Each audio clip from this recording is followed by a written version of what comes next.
اتباع سنت کے بغیر مسلمان پہچانا نہیں جا سکتا. جتنی بھی سنت عادت ہیں اور سنت عبادات ہیں، بس یہی مسلمان کے تعارف کے لیے اصل شرط ہے. مسلمان کے تعارف کی شرط یہی ہے کہ مسلمان اتباع سنت پر آئے.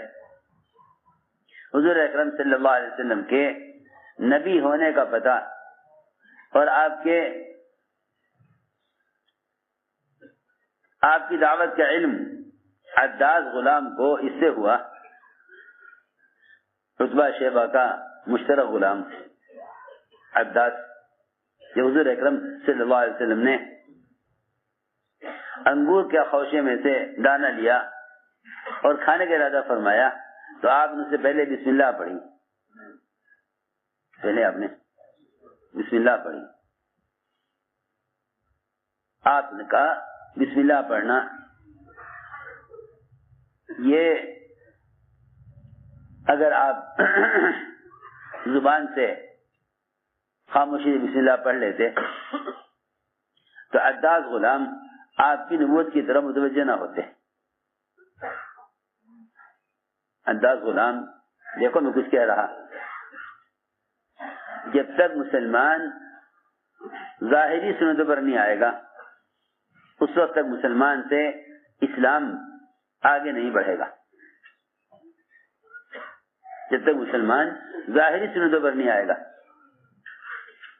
جب تک مسلمان ظاہری سنتوں پر نہیں آئے گا. ابھی تو مسلمان بیچارہ صرف عبادت کی سنت تک سنت سمجھتا ہے. مسلمان صرف عبادت کی سنت تک سنت کا دائرہ سمجھتا ہے کہ سنت عبادت کی سنت تک ہے. جب تک مسلمان عادات اور ضروریات سے متعلق سنتوں کو ظاہری طور پر ادا نہیں کرے گا اس وقت تک باطل اسلام کو نہیں سمجھے گا.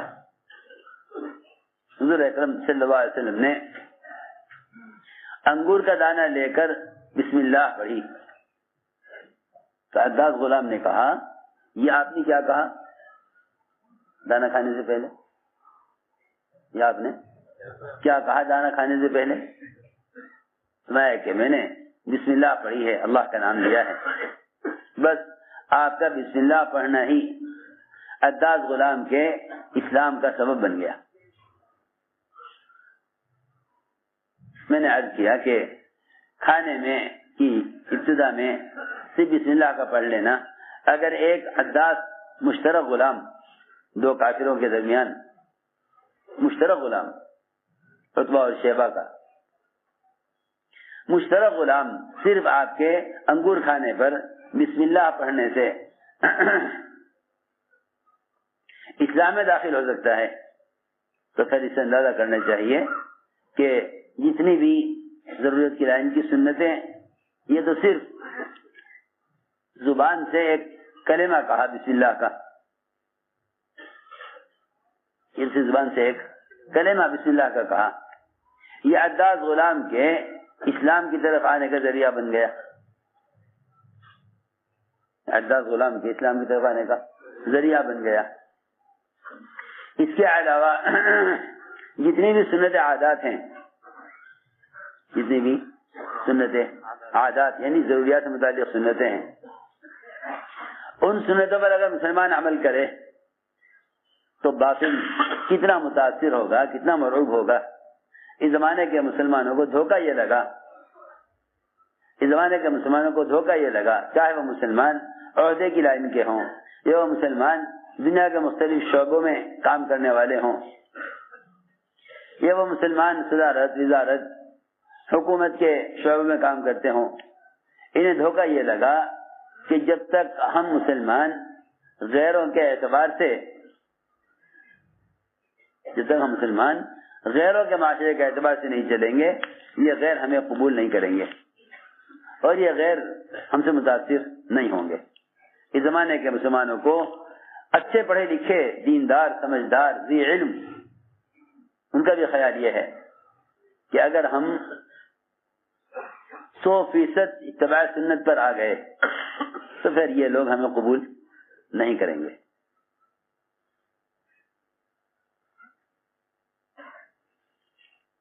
اللہ اکبر.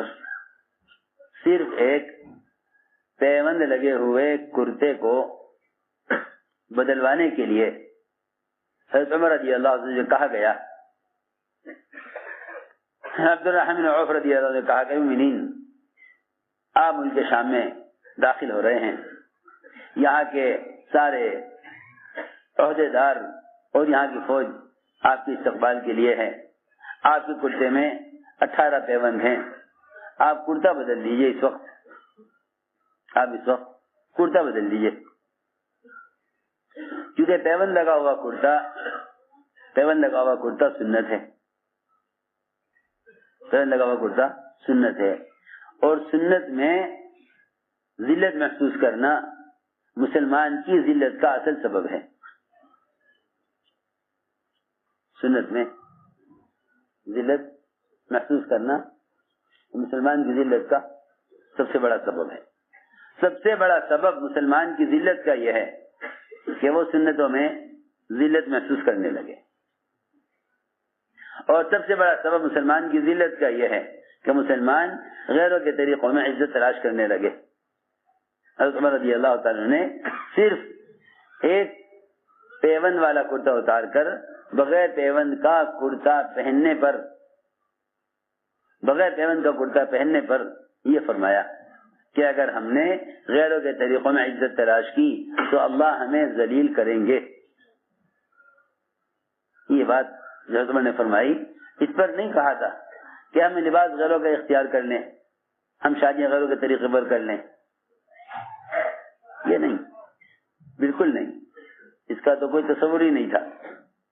صرف کرتا پیوند والا, کرتا بغیر پیوند والا. عمر رضی اللہ تعالیٰ عنہ نے حضرت الرحمن بن عوف کے اصرار پر کہا کہ اچھا لاؤ وہ کرتا تم کہتے ہو بدل دیتا ہوں. ابھی کرتا گلے سے نیچے نہیں اترا تھا, نیا کرتا ابھی گلے سے نیچے نہیں اترا تھا کہ عمر رضی اللہ تعالیٰ عنہ نے اپنے دل کی کیفیت کو بدلتا ہوا محسوس کر لیا. دل کی کیفیت کو بدلتا ہوا محسوس کر لیا, اس لیے کہ جنہیں سنتوں سے واقعی سچی مناسبت ہوتی ہے, جن کو سنتوں سے سچی مناسبت ہوتی ہے, انہیں غیروں کے طریقوں میں ناگواری محسوس ہوتی ہے, اور جنہیں سنت سے کوئی مناسبت نہیں ہوتی وہ ہر سنت کو سوچ کر چھوڑ دیتے ہیں کہ اس پر عمل کرنا کوئی ضروری نہیں ہے. حالانکہ جب عمر رضی اللہ عنہ نے علی سے کہا کہ ابو الحسن مجھے کوئی نصیحت کیجیے, حضرت عمر نے حضرت علی سے رضی اللہ تعالی عنہ عرض کیا مجھے کوئی نصیحت کر دیجیے. حضرت نے فرمایا کہ عمر اگر تمہیں یہ بات خوش کرے اور تم یہ چاہتے ہو دل سے, تم دل سے چاہتے ہو کہ محمد صلی اللہ علیہ وسلم اور ابو بکر سے جا کر ملو قیامت میں, تو تمہیں اس کے لیے لازم ہوگا کہ تم 3 کام کرو. ایک کام تو یہ کیجو کہ لنگی چھوٹی باندھنا, ٹخنا نہ ڈھکے, اور دوسرے پیون لگا ہوا کرتا استعمال کرنا, اور تیسرے اپنا جوتا خود گانٹھنا,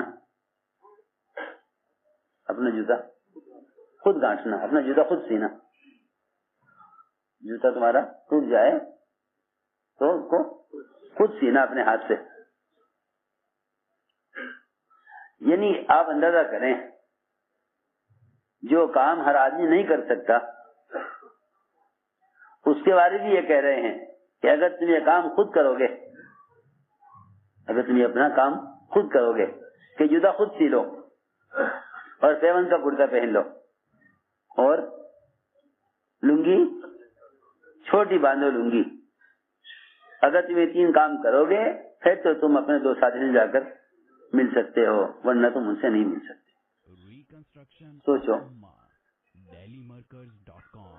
جو کام آدمی نہیں کر سکتا جوتے کا سینا تم کہیں گے موچی کا کام ہے, کہیں گے کہ موچی کا کام ہے, ہمارا کام یہ نہیں ہے. کتنی سنتیں ایسی ہیں بے شمار جس میں اس زمانے میں مسلمان ان سنتوں پر عمل کرنے میں ذلت محسوس کرتا ہے. حضرت عمر رضی اللہ فرمایا کہ اگر میں نے کرتا بدل دیا تو اللہ ہمیں ذلیل کریں گے. سوچو تو صحیح, پیون کے کرتے کے مقابلے میں صحیح کرتا پہننے میں اگر تم یہ کہہ سکتے ہیں کہ اللہ ہمیں ذلیل کریں گے کیونکہ پیون کا کرتا سنت ہے, تم مجھے پیون والا کرتا اتروا کر اچھا کرتا پہنا رہے ہو, وہ صرف اس لیے تاکہ دیکھنے والے آپ کا کرتا دیکھ کر متاثر ہوں. ایسا نہ ہو کہ آپ کے پیون کا کرتا دیکھ کر آپ کو بے حیثیت سمجھیں یا آپ پر ہنسیں. ہاں, اس زمانے میں ایک بات اور بھی پیدا ہو گئی کہ لوگ دیکھنے والوں کے ہنسنے کی وجہ سے سنت پر عمل نہیں کرتے. دیکھنے والوں کے ہنسنے کی وجہ سے سنت پر عمل نہیں کرتے. میں دیکھنے والے کیا کہیں گے, دیکھنے والے کیا کہیں گے, کیونکہ اس زمانے میں لوگ عزت تلاش کرتے ہیں ترقی میں, اور ترقی کہتے ہیں یہود و نصارہ کے طریقوں کو. ترقی کسے کہتے ہیں یہ لوگ؟ جی ہاں, یہود و نصارہ کے طریقے کو ترقی کہتے ہیں, اور اس ترقی میں عزت تلاش کرتے ہیں.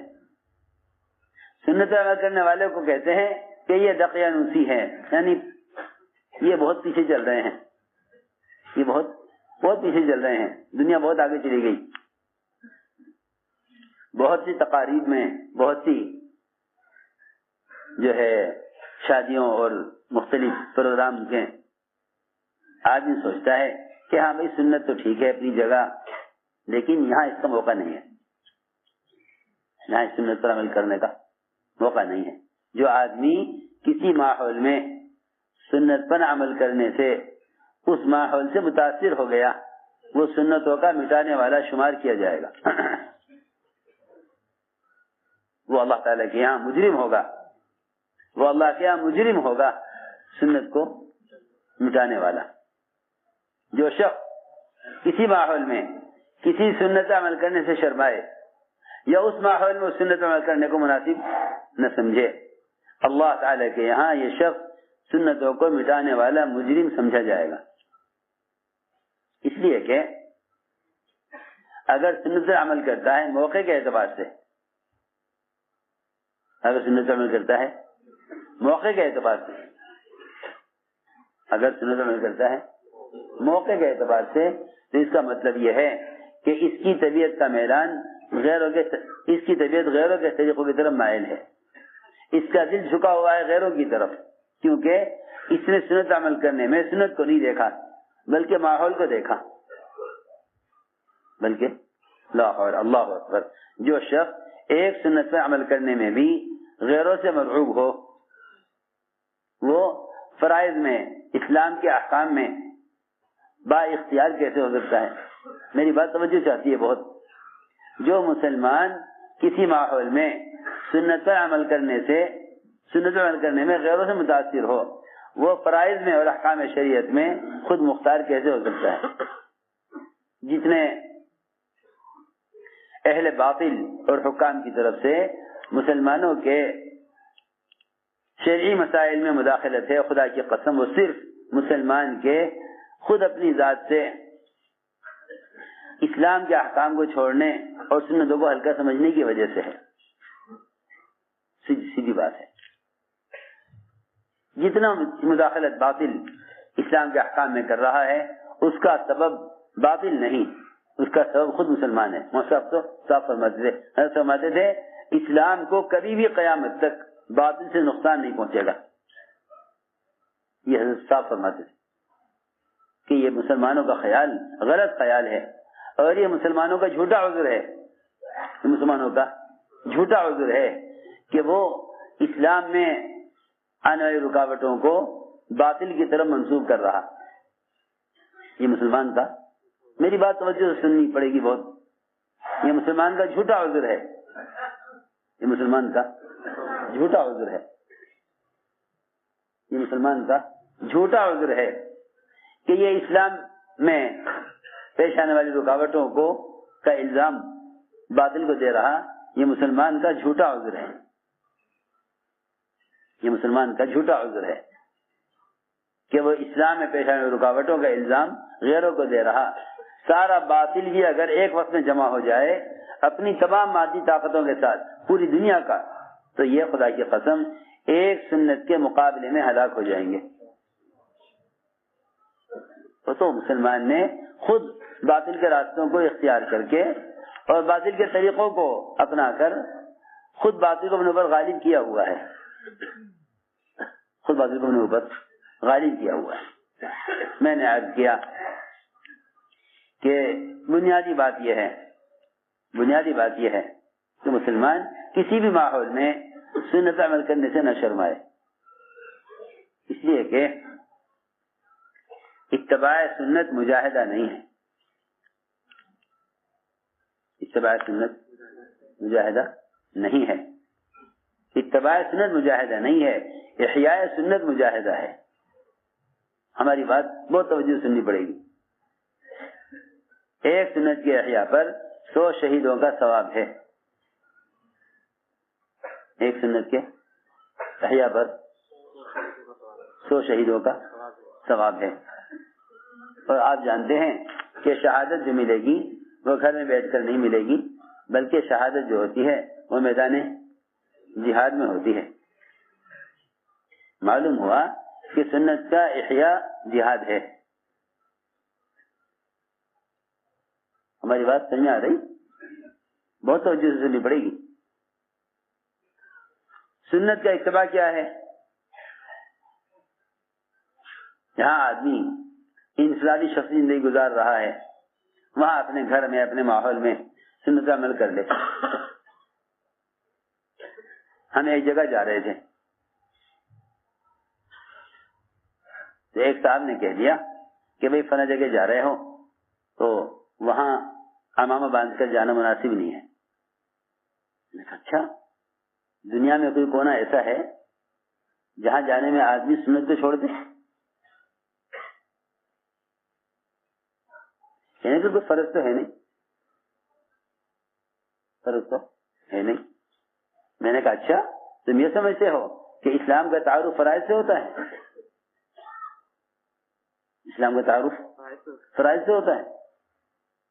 تم اب تک یہ سمجھے کہ اسلام کا تعارف فرائض سے ہوتا ہے؟ حالانکہ فرائض تو اسلام میں داخلے کی شرائط ہیں جس کے بغیر آدمی مسلمان ہو ہی نہیں سکتا, بغیر مسلمان ہو ہی نہیں سکتا, اس کے بغیر مسلمان ہو ہی نہیں سکتا. اسلام میں داخل ہی نہیں ہوگا, اسلام میں داخل ہی نہیں ہوگا جب تک فرائض کو ادا نہ کرے.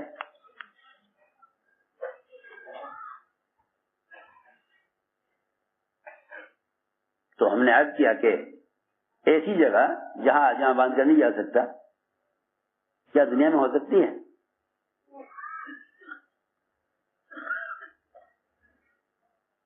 اللہ اکبر. ایک صاحب نے ایک ملک سے ہندوستان آنے کی کوشش کی, ہندوستان آنے کی کوشش کی, بار بار ویزا داخل کیا, پاسپورٹ ویزا نہیں دیا, ویزا نہیں ملا. سننے کی بات ہے, انہیں کسی جاہل نے یہ مشورہ دے دیا کہ آپ کے اصل میں داڑھی ہے نا, سنت کی شکل ہے اور ہم باندھتے ہیں, اس لیے آپ کو ویزا نہیں مل رہا.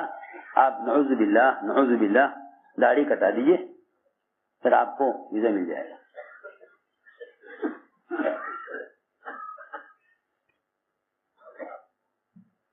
شیطان کا دھوکہ ہے یہ کہ اگر آپ اس سنت اس وقت عمل نہ کریں تو اس سنت کو چھوڑ دینے کی وجہ سے آپ اس وقت اس مشکل سے نکل جائیں گے. حالانکہ اسے معلوم نہیں کہ جب یہ سنت چھوڑے گا تو اللہ رب العزت کی طرف سے سنت کو چھوڑنے پر جو لعنت آئے گی، سنت کو چھوڑنے پر جو ذلت آئے گی، سارا باطل غالب آ جائے گا اس پر، اس سنت کو چھوڑنے کی وجہ سے۔ یہ سنت کو چھوڑے گا باطل کو مطمئن کرنے اور مغلوب کرنے کے لیے، حالانکہ سنت کو چھوڑ دینے سے باطل غالب آ جائے گا ان پر۔ تو بیچارے ایسے بے عقل نکلے وہ کہ انہوں نے صرف ادھرنی کوشش میں یہ حرکت کر لی۔ چلو جی، جب اپلائی کیا مل گیا ویزا، ایئرپورٹ پہنچے، انہوں نے وہیں گرفتار کر لیا، کہا کہ یہ بتاؤ کہ تمہارے پاسپورٹ میں تو شکل یہ ہے اور تم نے شکل ایسی بنائی ہوئی ہے، تم اس سے کیا چاہتے تھے؟ وہیں ایئرپورٹ سے ہی بڑی مشکل سے جان بچا کر کئی دن کے بعد گھر واپس گئے۔ جی ہاں، کہ آپ نے شکل کیوں بدلی؟ شکل اپنی کیوں بدلی؟ وہاں شکل بدلی اس لیے تاکہ ویزا مل جاوے، اور وہاں اس لیے پکڑے گئے کہ تم نے شکل کیوں بدلی؟ میں کچھ کہنا چاہتا تھا، مسلمان بہت سے مواقع پر سنتوں کو یہ سوچ کر چھوڑ دیتا ہے کہ یہاں ان کے عمل کا موقع